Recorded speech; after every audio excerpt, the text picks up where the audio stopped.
News tonight, funeral homes fed up as one director says the situation has hit a breaking point. Why they're ready to leave late-night crime scenes behind. Also, are you on track? The Department of Inland Revenue urging business owners to act now. 85% still haven't renewed their license, and why over 600 of them still under review. And like a sonic boom, a SpaceX Starship explodes, leaving fragments across the Caribbean. One eyewitness says, "We heard it." Then in our news at 7:30, finding resolve. Healthcare workers forced back on the job, but one union leader calls it premature in a push for resolution. Our news live at 7 starts right now.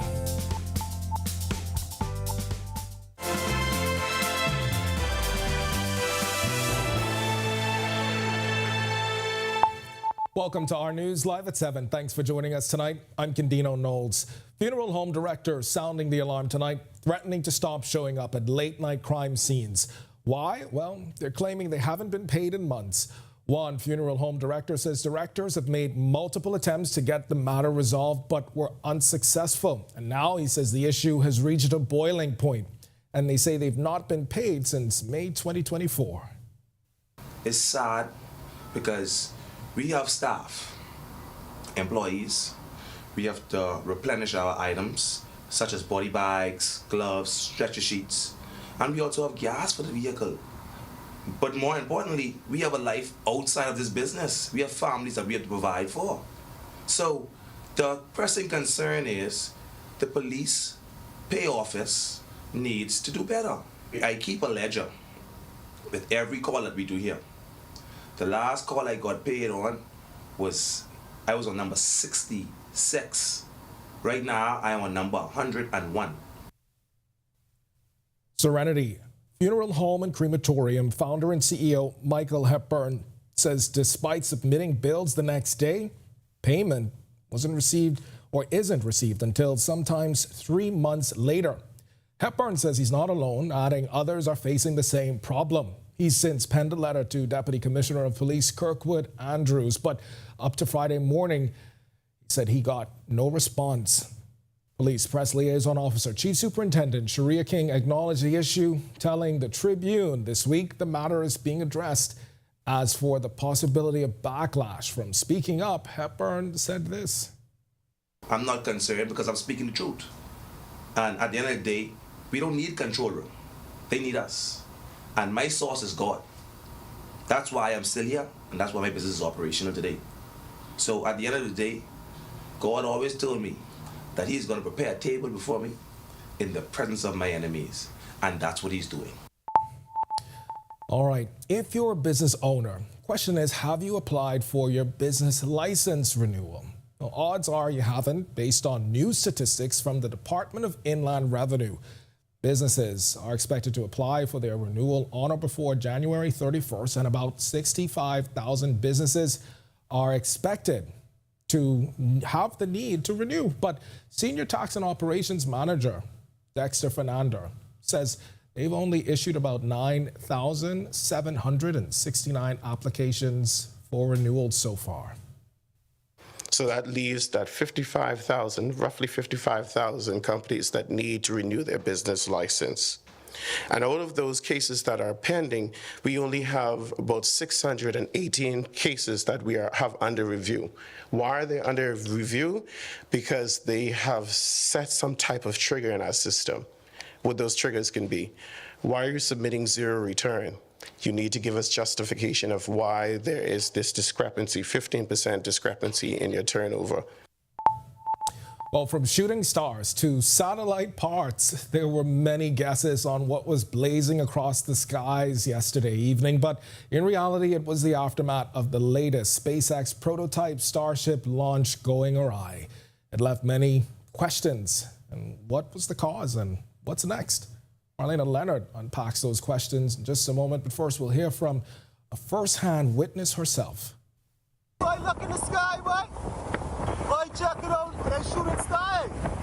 This video showing Lara Ortiz's shocking view from Exuma when the latest SpaceX prototype Starship rocket testing ended in the Starship breaking apart during liftoff.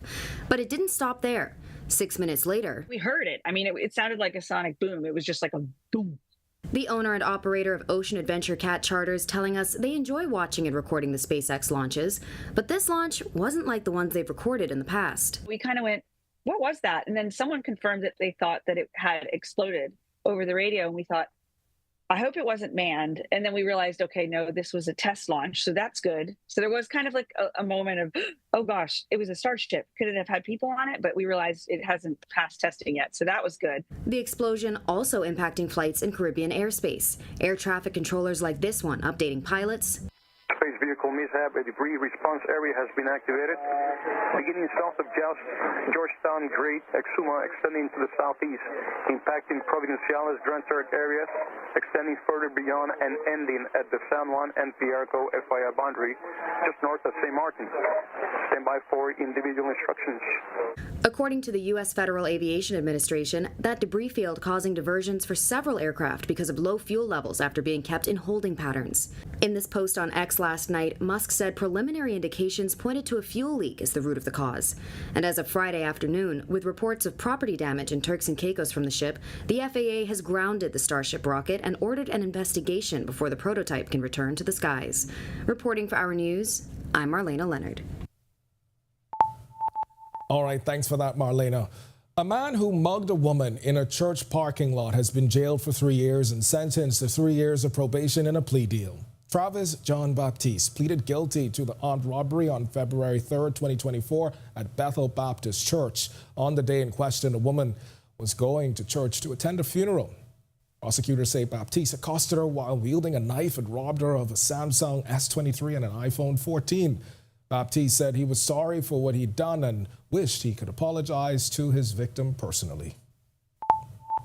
And 87 residents in the work release program dormitory at Bahama's Department of Corrections now have access to a newly constructed bathroom facility. It's valued at $90,000 and was officially opened Friday morning. The state-of-the-art facility features multiple shower stalls, toilets, and sinks. It's set to provide much-needed relief and comfort for residents. The project, spearheaded and funded by Pastor Keith Roll of New Life Kingdom Outreach Ministry, was designed to meet building code standards and provide residents with resources they need for a healthier and more comfortable lifestyle. You have the average for 6 toilets. Also the urinal, the 4 urinals, the 6 lavatories, 8 showers. So in the morning, when they're getting ready for work, at least they get adequate sleep.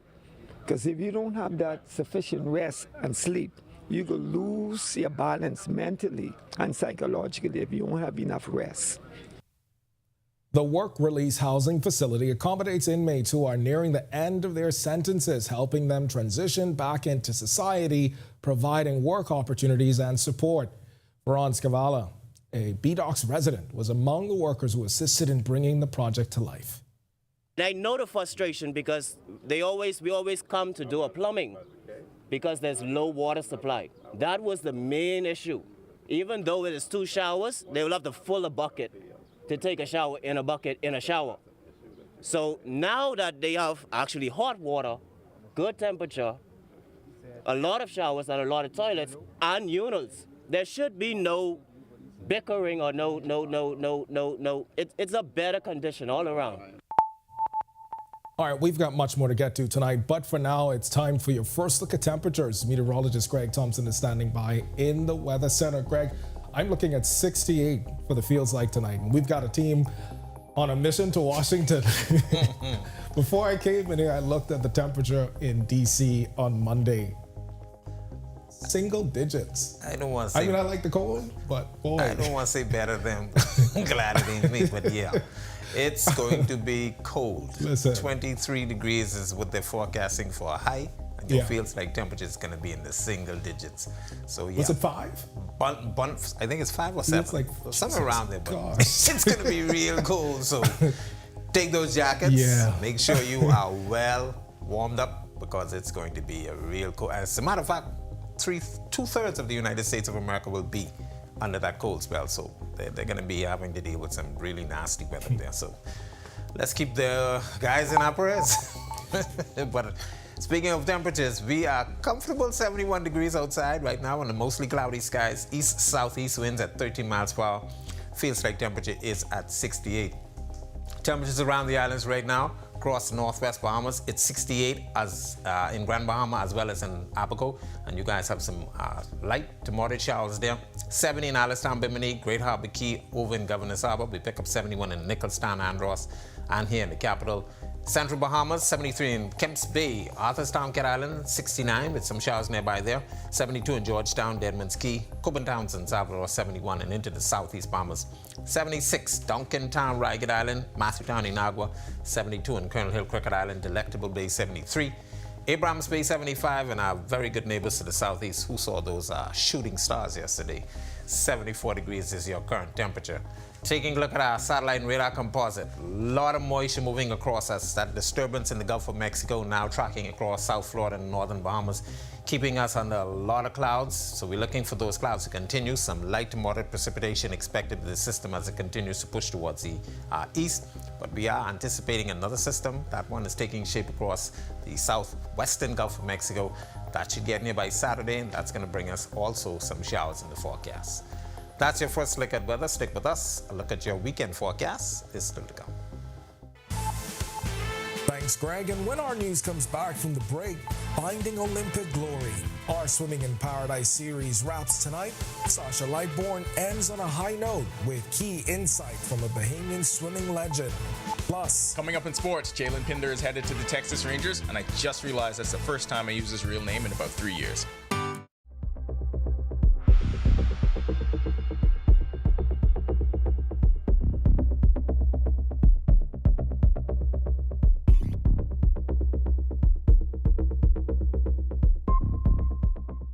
Hey, Greg Thompson here, and thank you for watching.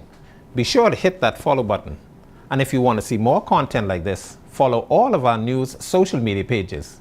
And hey, don't forget to turn on your notifications so you never miss out on the top stories from the team you already trust. America's 47th President Donald J. Trump takes office on January 20th. With a decisive victory and clear mandate from the American people, what will his anticipated policy changes in immigration, taxation, climate change, foreign policy, and social reconstruction mean for the Bahamas and the region? Join On the Record with me, Jerome Sawyer, Thursday, January 23rd at 8 p.m. from the nation's capital for a special Mission to Washington.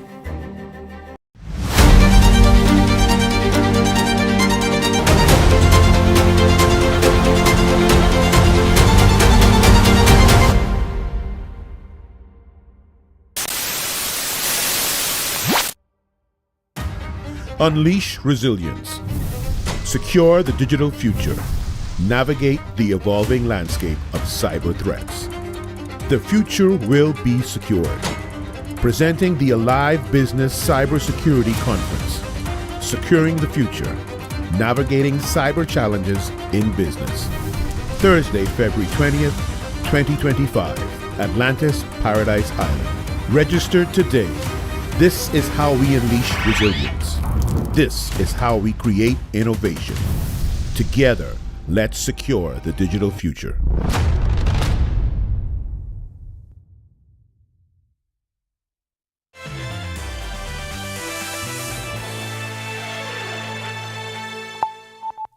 there are not many Bahamians who can claim the status of a three-time Olympian, and even less of them who went as swimmers. But among that elite list is Jeremy Knowles. Our Sasha Lightbourne wraps her week-long series, Swimming in Paradise, with some key insights from this Bahamian swimming legend. He's one of the most decorated swimmers in Bahamian history. Many of the records set by Jeremy Knowles still stand today. His views on why our Carifta performances don't translate into our Olympic performances were summed up like this. I wouldn't necessarily say that we don't have as many Olympians making the Olympic team that we should. I think it is more just an education and an understanding at the difference between the two, right? As a three-time Olympian, he knows firsthand what it takes for a junior athlete to turn pro and then an Olympic qualifier.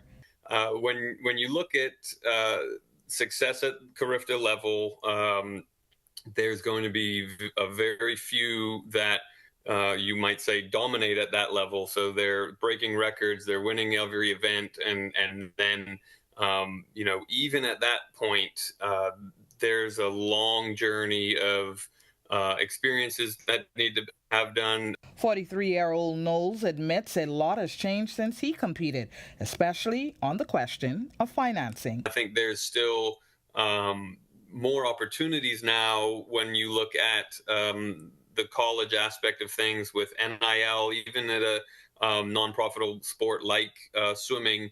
There's funds available for athletes to have their college education paid for, more so than say when I was in school. Like so many other Olympic greats, Knowles is optimistic about the future of our Bahamian swimmers. I am hopeful, and I think I think of like people like Ariana Vanderpool Wallace. We need heroes like her to be on the Olympic stage and to be swimming in the finals, and then we need that 8-year-old girl to watch her on TV and say, like, she did it, I can do that too. Reporting for our news, I'm Sasha Lightborn. Welcome to Our Sports at 7, presented by 10th year seniors. I'm Ronaldo Dorset. That's John Marknut. Let's do show. An active January continues for local baseball talent, and Jalen Pinder becomes the latest teenager to ink a minor league deal. Pinder, a 16-year-old infield-outfield prospect of the International Elite Sports Academy, signed with the Texas Rangers for the current 2025 class. The Grand Bahama native said he found baseball by happenstance, but took that dedication to another level. The Rangers have, of course, been active in the recruitment of Bahamian players over the last decade, dating back to Dale Davis in 2015. Sammy Hunter's rookie season has been one of the driving forces behind Trepka's case for a championship in the Kosovo Super League. The rookie forward's production has continued out of the winter's break with 15 points and 8 rebounds in his 91-68 win over Lille. Trepka improved to 12-4 on the season, first place in the standings. It was an active week for the University of the Bahamas Mangoes, both in track and field and on the volleyball court. Mangoes Athletics opened their season locally at the T-Bird Flyers meet last Saturday. Davia Musgrove finished first in the open women's triple jump with a leap of 10.55 meters and was second in the long jump at 4.86 meters. Levine Joseph won his heat in the open men's 400 in a time of 49.78 seconds, the second fastest time in the field. Joseph teamed with Malente Clark, Jackson Ozias, and Michael Bullard to win the mixed 4x4 relay in 3 minutes 45.87 seconds. Mingo's volleyball didn't fare as well as they continued their showcase at the Kendall Isaacs Gymnasium. In Game 2, they fell 25-16, 25-6, and 25-17 to the Warhawks. And your top plays of the week. That'll do it for our sports. Stay tuned to our news at 7:30 for details on these stories and more. When our news comes back from the break, we turn our spotlight to stories making headlines across the world as nearly 2,500 non-violent drug offenders will be pardoned in the U.S. We'll tell you the unprecedented move by the outgoing president. Plus, the clock is ticking and TikTok still set to be banned on Sunday. The U.S. Supreme Court upholds its ruling. And a fire breaks out at a popular street market near Haiti's capital. Authorities still investigating. The story when our news returns. Each week, we go into the heart of our second city and talk to the people helping to shape this community. This is what makes me happy to come to work every day, to know that I'm helping someone. These are the faces of the Grand Bahama Port Authority, helping to maintain infrastructure, grow the economy, and bring a better quality of life. Our mission statement is to better the life. Because I have to be a part of Grand Bahama. Join me, Italia Hall, every Wednesday at 7:30 p.m. right here on Our News as we share these inspiring stories of Freeport. Stay with the team you already trust. Yo, what's good, my loyal viewers? Ronaldo Dorset of 10YS here. First of all, thanks so much for watching, but be sure to hit that follow button. If you'd like to see more content like this, follow all of the Our News social media pages, and of course, don't forget to turn on your notifications so you never miss out on the top stories from the team, well, from the teams you already trust. Embrace technology and the digital transformation for better business results. For small business owners, it's essential to understand how technology can affect operational efficiencies. Modern communication relies on technology, and your customer service depends on communication. With proper tools like our fixed and mobile services, we help you stay connected. For solutions that work, ask the experts. Call Cable Bahamas Business Solutions. Hey guys, Megan Shepherd here. Thank you so much for watching. Be sure to click that subscribe button if you want to see more content like this. Just click right over here. And don't forget to turn on your notifications so you stay up to date with content like this from the team you already trust.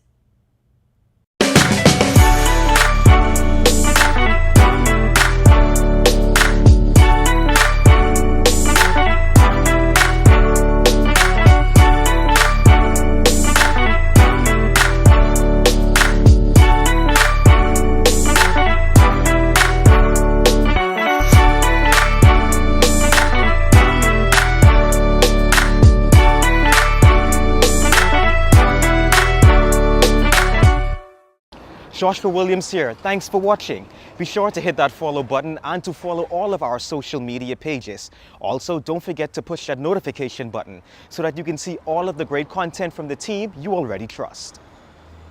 Don't spend hours sending individual messages to your customers. Use SMS messaging instead. With Cable Bahamas Business Solutions SMS messaging, you can send personalized messages to hundreds or even thousands of recipients instantly. It's quick, effortless, and cost-effective. Plus, it ensures that your messages are delivered directly to your customers' cellular phones, guaranteeing higher engagement. Save time and boost your outreach with SMS bulk messaging. Call Cable Bahamas Business Solutions at 601-8911 in Nassau or 602-8811 in the Family Islands. Sasha Lightborn here, and thank you so much for watching. Be sure to follow all of the R News social media.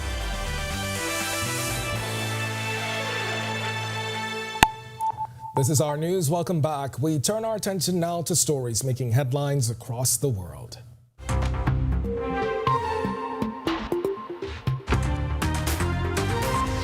Outgoing U.S. President Joe Biden will pardon nearly 2,500 nonviolent drug offenders before he demits office.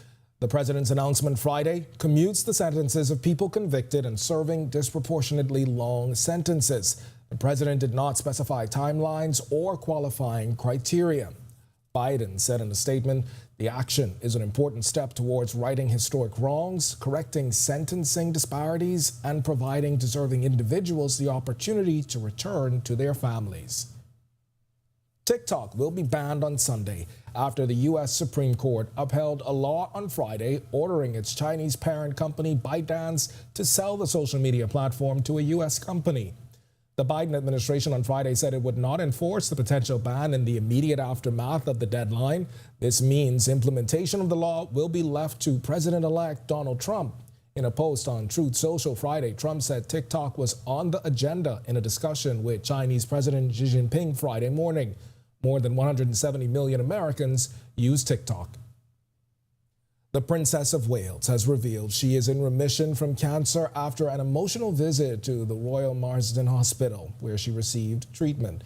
In a social media post, Catherine expressed relief and gratitude, acknowledging the challenges of adjusting to a new normal while remaining optimistic about the year ahead. During her visit, she empathized with patients, recalling her own tough journey and long-term side effects of the treatment. And a fire recently broke out at the Shada Market in Pétionville near Port-au-Prince in Haiti, causing chaos as vendors and shoppers scrambled to safety. The flames, which reportedly started in a container used as a store, damaged stalls and goods. The cause remains under investigation. Firefighters, including teams from Delmas Town Hall, were dispatched to contain the blaze. Still to come in our news, today in history, find out interesting facts about the day that was January 17th. Then in our news at 7:30, unpaid for months. Funeral directors sound off. Some say they may stop late-night crime scene removals, but the National Security Minister promises answers. And we are following illegal copper burning in Western New Providence as residents fed up. Our Joshua Williams goes deep into the Pine Forest burn site to uncover why it's been allowed to fester. The story when our news returns. Sasha Lightborn here, and thank you so much for watching. Be sure to follow all of the R News social media pages to make sure that you don't miss those top stories from the team you already trust. In what we do at Best Brew, it really doesn't end when the customer purchases our product. We offer specialty coffee, tea, spices, and brewing equipment. We do a lot of our orders via website. We actually have the mobile service and the phone service and the internet. So having business in a box really kind of brought everything together for us and helps us to be able to provide the customer services that we pride ourselves on. Donald Trump has been elected president, defeating Vice President Kamala Harris. America has spoken. Donald J. Trump is headed for a second term in the White House with a Republican majority in the Senate and the Supreme Court. On January 20th, the world will witness his inauguration, and our news will be there. What will his changes mean for Bahamians in the region? Join Jerome Sawyer and the Our News team for a week of reports starting Inauguration Day, because Our News is always there when it counts. Candino Notes here, and thank you so much for watching. Be sure and hit that follow button if you want to see more stories like this. Be sure and follow all of the Our News social media pages. And hey, don't forget, turn on your notifications so you never miss out on top stories from the team you already trust.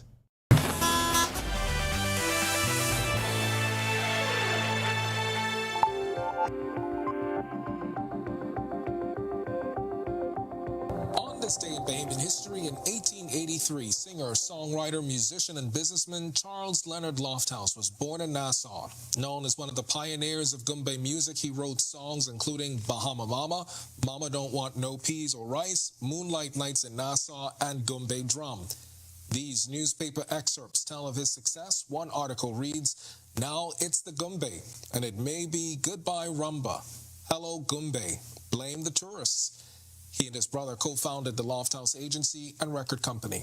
Then in 1976, Olympic gold medalist Tony Williams Darling was born in Nassau. The retired multi-medal winning track athlete specialized in the 400 meters. The best years of her sprinting career spanned the 2004 and 2005 seasons. In July 2004, the IAAF Diamond League in Rome, she broke Mexican Ana Guevara's 400-meter win streak in a time of 49.78 seconds.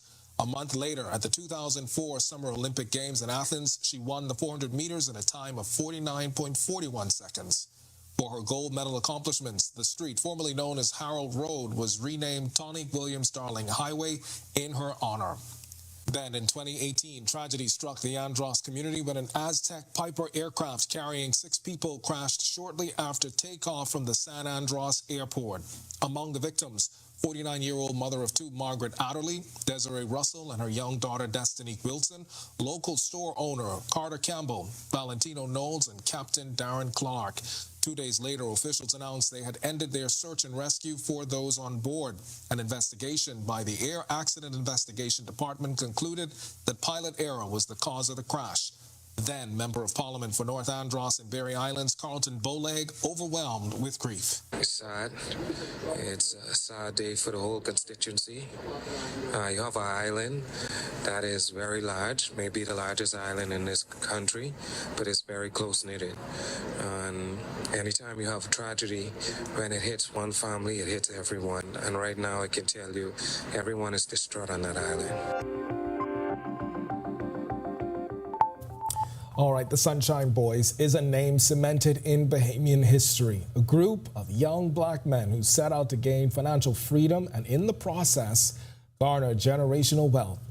With only one of the 8 men still alive, Sir Franklin Wilson revealed the group's famous name was given to them as a derogatory label. We never set out to say we were the Sunshine Boys, okay? That reflected certain realities of the time. And when white people call black men boys, that's a completely different connotation from when white people refer to white men as boys. Okay? So the fact of the matter is, that was our reality. All right, quite an interesting interview. If you want to see the full interview, it's available tonight at 8 p.m. on Our News YouTube channel. It's part of Our News Digital's exclusive content, digital pages. If you want to see more information, follow all of our social media platforms. With that, That's going to do it for us in News at 7. Joining us now is Italia Hall with the latest headlines. Italia, happy Friday. Happy Friday. Listen, that team on the mission to Washington is about to meet 23 degrees. It's got to be really cold. Feels like a 5. Yeah, I don't for know the if you heard Greg inauguration. talking about that earlier. But for sure, 5 it's going to be degrees. cold. Listen, I like the cold, but I will stick with the 68. All right, thanks so much, Ken. Well, coming up, we are following illegal copper burning in western New Providence. Here are your latest headlines. First tonight on our News Live at 7:30, government secures a Supreme Court injunction forcing healthcare workers back on the job. But the Consultant Physician Staff Association say they just want a resolution. Our Bethany McDermott has the latest tonight. Also, some funeral homes claim they haven't seen payment for months following crime scene removals. The National Security Minister Wayne Monroe speaks. Also, illegal copper burning continues in western New Providence, and residents say they are fed up. Our Joshua Williams has the update, and later, in the midst of global wildfires, Grand Bahama residents worry about broken fire trucks. We have several Grand Bahama Member of Parliament speaking out tonight when our News Live at 7:30 returns.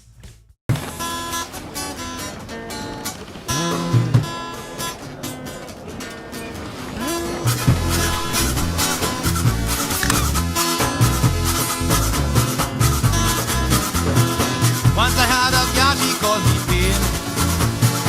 Left me in the cold and pouring rain. So I decided to put her down. I took a trip to Cowboy Town. Welcome to Paradise Games, where exceptional service meets the ultimate gaming experience. Our dedicated team is here to make every visit a win. Now this is paradise. This is more than just a place to play.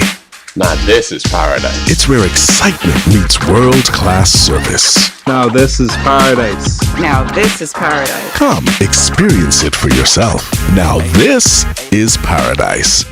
Every season creates an opportunity for you to enjoy the comfort and security of your most valuable assets. Unfortunately, termites are common and very unwanted guests that never stop eating. With Struckham, you can enjoy the peace of mind as we protect your investment with our 3-year fumigation warranty. Struckham, #1 in pest control services.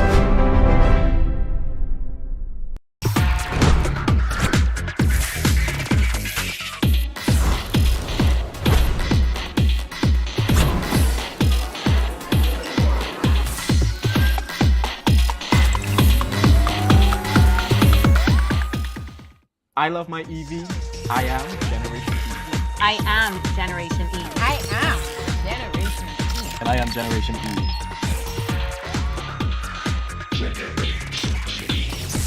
America's fourth.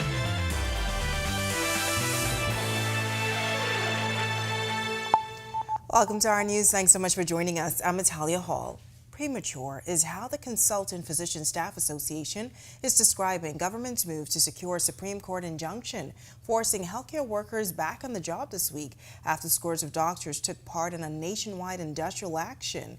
Tonight, our Bethany McDermott reports.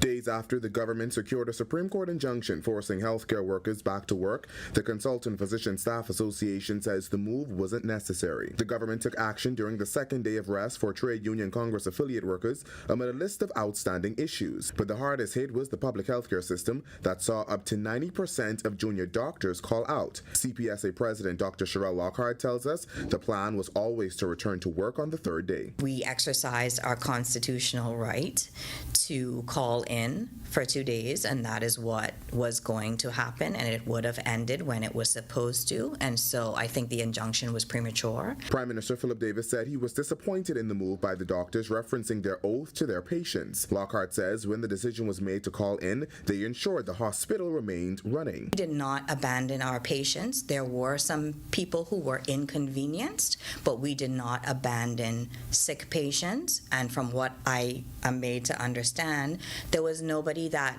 came to great harm because we decided to speak out against what is happening to us. In November 2018, the CPSA held a strike over outstanding issues. At the time, Davis, who was opposition leader, called the strike regrettable, adding it is simply unacceptable for the then government at the time to have allowed the situation to get to that point. So here we are, disappointed in his response, because just as we did in 2018 when he applauded us for making sure that the hospital still ran and that we mitigated the possible risks of some of us being out, we did the exact same thing this time. Lockhart also sought to clarify that overtime is not a part of the CPSA's concerns. The Prime Minister says his door remains open and has been open to fixing the issues. Dr. Lockhart doesn't agree.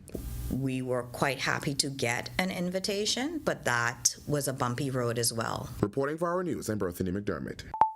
Well, funeral home directors are raising concerns tonight, claiming they haven't been paid in months for body removal services at crime scenes. Some are even threatening to withdraw their services from late-night crime scenes altogether. While National Security Minister Wayne Munro is now addressing the issue, promising to investigate allegations of unpaid bills. Delvardo Emmanuel reports. Somebody claimed that they were owed $40,000. Now, if you pay $500 to remove a body, $40,000 means that you've removed about, 90 bodies? That's a question raised by National Security Minister as he responds to allegations made by some funeral directors who claim they haven't been paid since May 2024. Munro says he was made aware of the complaints through WhatsApp messages. I was approached by two persons who do that, who were complaining that they felt they were being unfairly shared out. However, he clarified that the Ministry of National Security does not directly manage the police force's recurrent budget. But there was one allegation that stood out to him, a claim that a funeral home was owed $40,000. Munro points out that the figures raises serious questions, as funeral homes are placed on rotation when collecting bodies from crime scenes. I would have to find out how this person got to remove 90 bodies when other people are complaining that they're not getting their fair share. The minister also insisted if one of the providers is being called out of rotation repeatedly, it could also explain the disparity. There are 10 providers. That means there would have been 900 bodies removed in 2 years, and I've not received notice that we've had 900 bodies removed in 2 years. As the matter unfolds, all eyes will be on how this will impact the relationship between police and funeral homes who are called to crime scenes. Reporting for Our News, I'm Delvardo Emmanuel. All right, thanks so much, Delvardo. Well, illegal copper burning remains a concern as well for residents in Western New Providence. And an Our News exclusive revealed earlier this month that it's become nearly an unbearable issue. But how have those responsible been able to get away with it for so long? Our Joshua Williams has the story. Many of you are probably seeing this shocking drone footage for the first time. But for residents in Western New Providence, what's captured on camera has been the nightmare they've been living for months. It shows two men appearing to burn copper wires, the fire sending billows of smoke into the air and to surrounding communities. We got the tip last week and spoke to an environmentalist on the dangerous impact. This time, I met up with licensed drone pilot Navaldo Smith, who does surveillance for the Ministry of Environmental Health. To get there is no easy task, as the site is down a narrow dirt road just off Adelaide Road.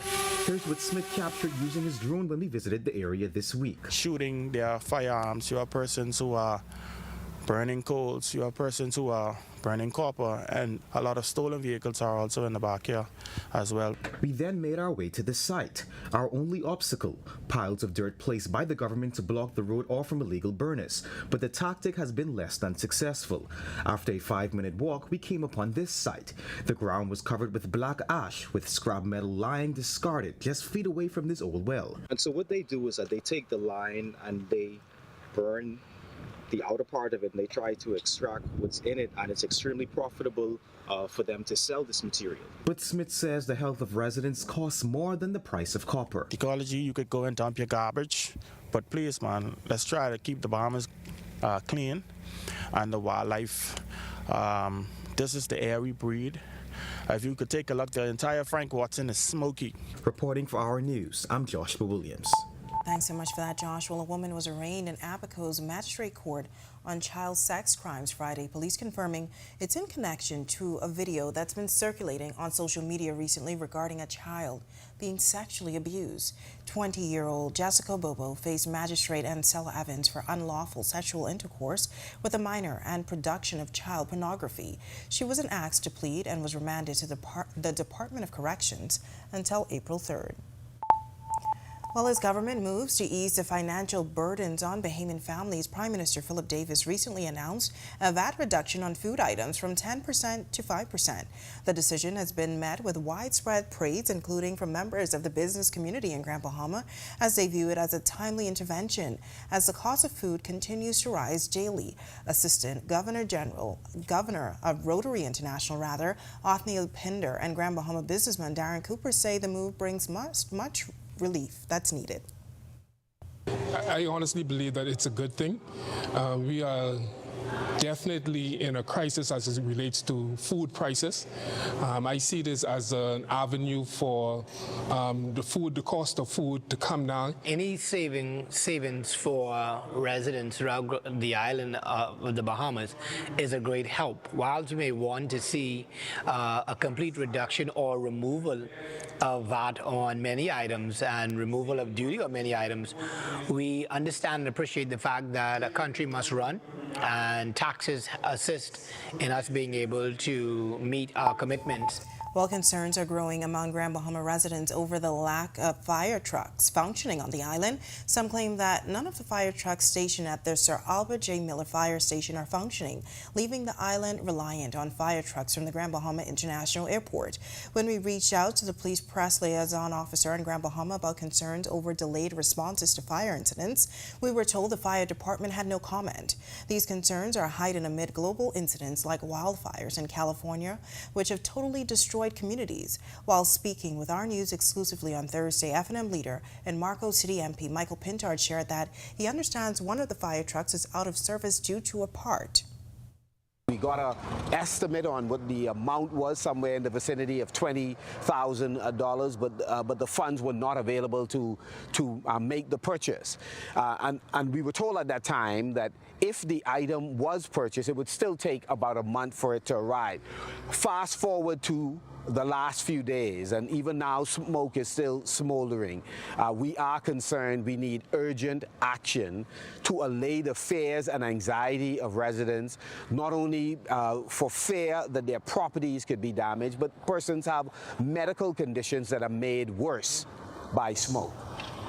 East Grand Bahama MP Kwesi Thompson and Central Grand Bahama MP Iram Lewis also sharing their concerns. If you are only utilizing the airport fire trucks, and that is only being utilized in between flights, the challenge is, will they even be able to travel out to the east to fight a fire if that happens? We don't believe that this matter is given the level of urgency that it requires, because we're talking about life and death situations. Like the leader said, persons are losing properties. They are at risk from a health perspective. We can lose lives as a result of this fire that is consistently occurring throughout the island of Grand Bahama from east to west. Even in Central Grand Bahama, we have the same issues. Well, cool temperatures in the capital on this Friday, but will these temperatures last throughout the weekend? Meteorologist Greg Thompson is live in the Weather Center with your first look at weather. Greg, TGIF. Yep, TGIF, and here comes the cold air. Florida's actually, portions of it will be seeing some snow. So that's up in the Florida Panhandle. So that frontal boundary will get near on the weekend. We'll tell you more about that shortly. But 70 degrees is our current temperature under mostly cloudy skies right now. Your winds out of the southeast at 14 miles per hour. A little on the breezy side, your field strike temperature is in the 60s. Satellite radar composite showing the disturbance in the Gulf of Mexico now moving across our area and exiting into the Atlantic. Moisture associated with that, dropping some sprinkles across portions of the Northwest Bahamas, Grand Bahama, Bimini, possibly even the Abaco is seeing some of that. And we will continue to see this trend tonight through tomorrow as most of the cloud mass will stay with us. But we are watching another disturbance in the Gulf of Mexico that's going to be tracking towards the east. That's going to drag a front in here by Sunday. And as I mentioned, could see some snow across Florida, bringing us some nice cooler temperatures for early next week. that's a quick check on conditions around the island. Stick with us. A look at your weekend forecast is still to come. Still to come in our news, from Celebration Key to the Weller Project, it appears Grand Bahama is seeing real progress. An RF Bank and Trust executive explains why 2025 could be a turning point for the island. Plus, following tough times, a resident is now getting help from the Marathon Urban Renewal team. The story when our news continues. Stay with us.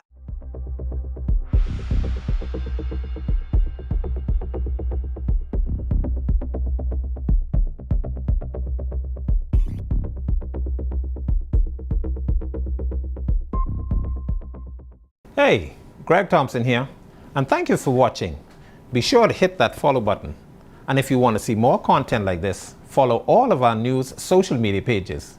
And hey, don't forget to turn on your notifications so you never miss out on the top stories from the team you already trust. America's 47th President Donald J. Trump takes office on January 20th. With a decisive victory and clear mandate from the American people, what will his anticipated policy changes in immigration, taxation, climate change, foreign policy, and social reconstruction mean for the Bahamas and the region? Join On the Record with me, Jerome Sawyer, Thursday, January 23rd at 8 p.m. from the nation's capital for a special Mission to Washington.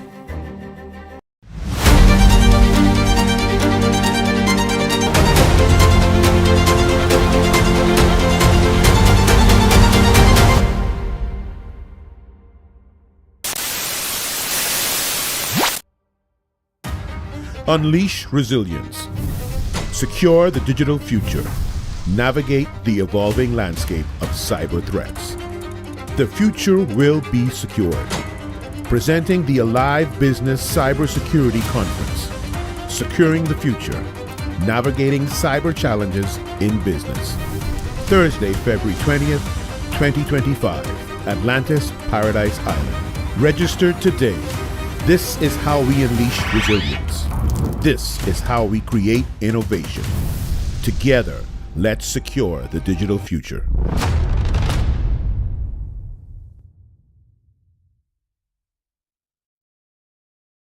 Each week, we go into the heart of our second city and talk to the people helping to shape this community. This is what makes me happy to come to work every day, to know that I'm helping someone. These are the faces of the Grand Bahama Port Authority, helping to maintain infrastructure, grow the economy, and bring a better quality of life. Our mission statement is to better the life, because I have to be a part of Grand Bahama. Join me at Talia Hall every Wednesday at 7:30 p.m. right here on Our News as we share these inspiring stories of Freeport. Stay with the team you already trust. Yo, what's good, my loyal viewers? Ronaldo Dorset of 10YS here. First of all, thanks so much. Grand Bahama has long been regarded as an island with tremendous potential, but for years, its economy has been challenged. However, as we move into 2025, the island seems poised for positive developments. This as there are several major projects in the pipeline finally taking shape, from Celebration Key to the Weller Development Project and much more. According to David Slatter, Vice President and Group Head of Investment at RF Bank and Trust, what was once just planning and discussions are now turning into positive progress. Celebration Key, I mean, I recently saw a picture of, the construction's underway. There's shovels in the ground, as you like to say, so you can see that coming out of the ground. I think it's supposed to open in the summer of 2025. That'll be kind of a new model for cruise ships. Instead of having a quay that's isolated, having your experience actually on a main island. Makes it easier to supply, makes it easier to house people who work there. So, I mean, that'll be, I don't know what I think they're talking about 700 jobs during the construction phase and maybe 300 permanent, somewhere along those lines. So that'll be an important benefit to the Freeport economy. Yeah, so a lot of anticipation about these jobs and also the need for housing and rental units. So whether or not there's an opportunity to invest in real estate, to invest in developing properties that could feed the need for housing, right? So Celebration Key, Grand Bahama Shipyard, a lot of the people working there will actually not be Bahamians with homes, but they'll be moving to Grand Bahama and need housing. All right, great news for Grand Bahama. Well, a disabled resident in the Marathon community is receiving a brand new bed, along with plans to renovate and refurbish her room by the area's urban renewal team on Friday. Sandra Young has lived in this community for decades, and tough economic times, along with a disability, has caused her to fall into disrepair. And while she didn't have much to say, she says the kind gesture goes a long way. Well, finance, money, because you always need, you know. I mean, it's a lot of things, you know.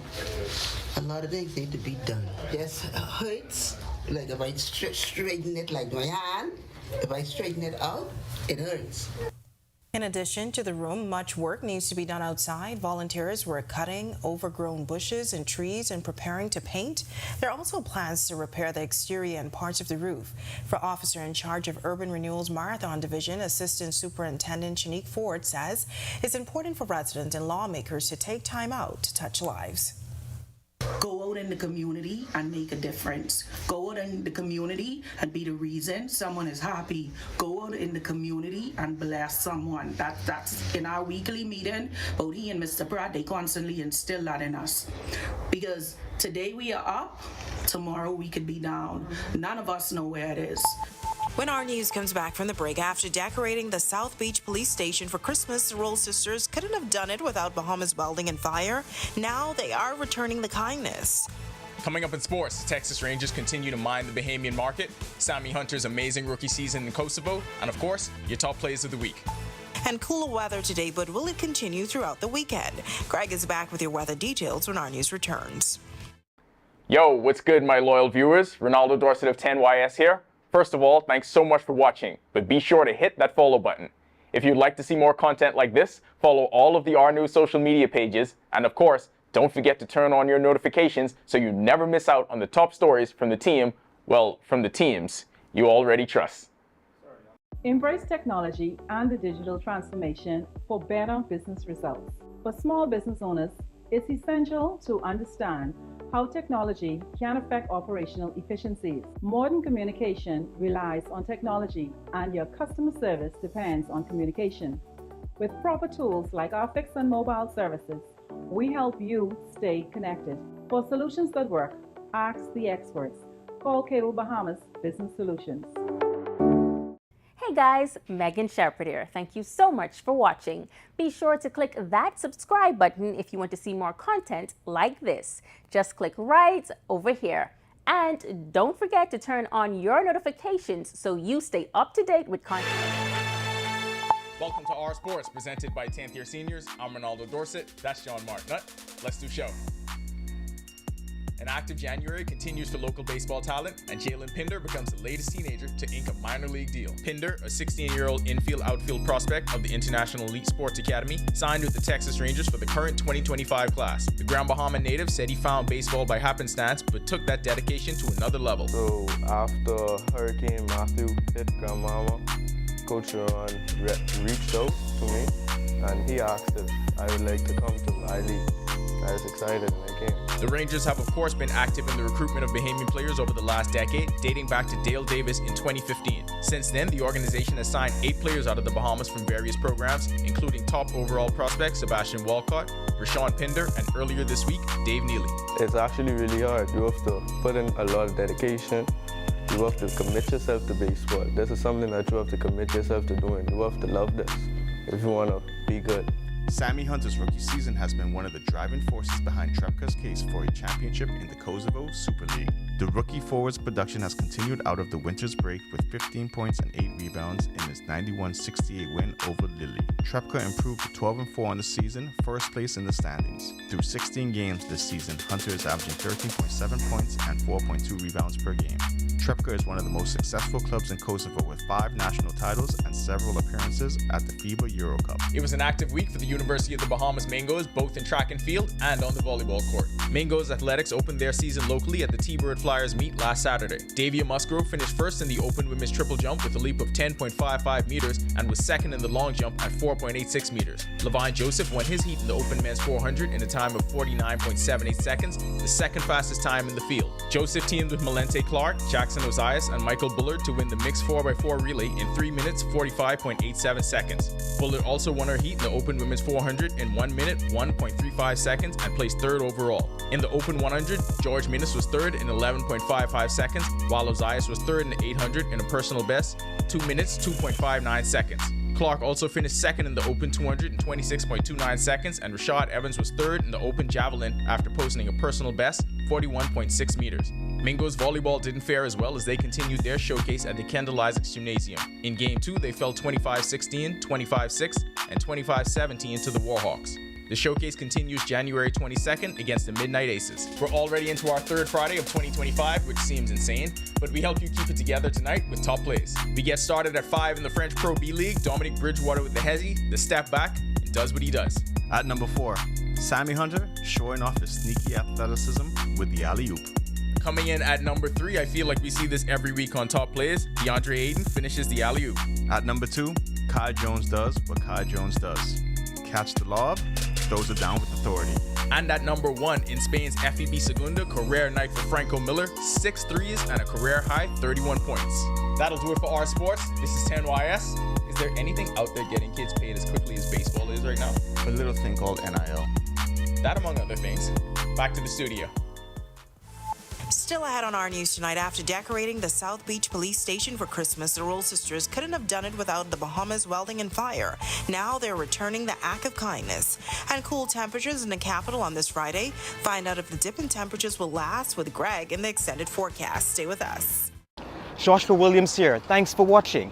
Be sure to hit that follow button and to follow all of our social media pages. Also, don't forget to push that notification button so that you can see all of the great content from the team you already trust. Don't spend hours sending individual messages to your customers. Use SMS messaging instead. With Cable Bahamas Business Solutions SMS messaging, you can send personalized messages to hundreds or even thousands of recipients instantly. It's quick, effortless, and cost-effective. Plus, it ensures that your messages are delivered directly to your customers' cellular phones, guaranteeing higher engagement. Save time and boost your outreach with SMS bulk messaging. Call Cable Bahamas Business Solutions at 601-8911 in Nassau or 602-8811 in the Family Islands. Sasha Lightborn here, and thank you so much for watching. Be sure to follow all of the R News social media pages to make sure that you don't miss those top stories from the team you already trust. In what we do at Best Brew, it really doesn't end when the customer purchases our product. We offer specialty coffee, tea, spices, and brewing equipment. We do a lot of our orders via website. We actually have the mobile service and the phone service and the internet. So having business in a box really kind of brought everything together for us and helps us to be able to provide the customer services that we pride ourselves on. Donald Trump has been elected president, defeating Vice President Kamala.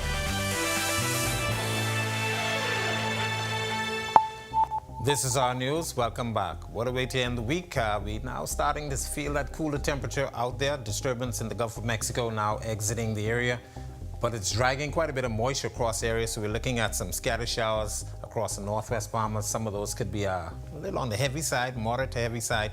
So Grand Bahama, the Bimini, and the Abacos could see some of that. We may even get some of that clipping us across the New Providence area.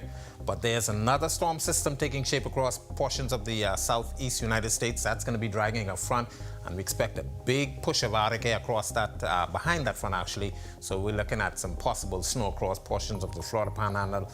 Should make it down to us, the colder air mass, and northern Bahamas could see some very cold temperatures starting next week.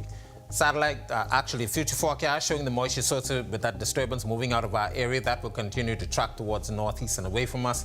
But here comes the other system that's in the Gulf of Mexico. By Saturday, should be in the eastern Gulf of Mexico. But by Saturday evening into Sunday, just clipping the northern Bahamas and pushing through our area by Monday time frame.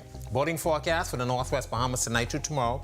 Caution flag in place. Rip current risk is high. South to southwest winds at 15 to 20 knots. Seas running 4 to 7 feet. High tide is at 10:28 tonight. The low tide takes place at 4:33 in the morning. Central and southeast Bahamas, caution flag for you guys down there as well. But your winds will be east to southeast at 15 to 20 knots. Seas running 4 to 6 feet over open waters. Here's a look now at your national forecast.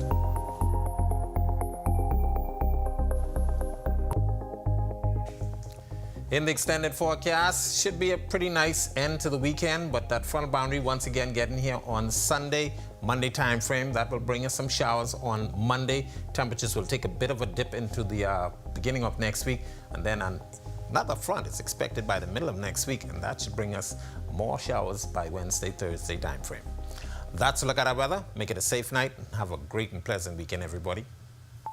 Thanks so much, Greg. Well, do you remember the Roll Sisters? We've been following their Christmas tree decorating competition for the last 2 years. Well, last Christmas, they took the competition out of their homes and into the community by decorating the South Beach Police Station. But they couldn't do it without help from Bahama's Welding and Fire. Well, this week, they decided to pay it forward by showing their appreciation. I think it's always important to extend gratitude.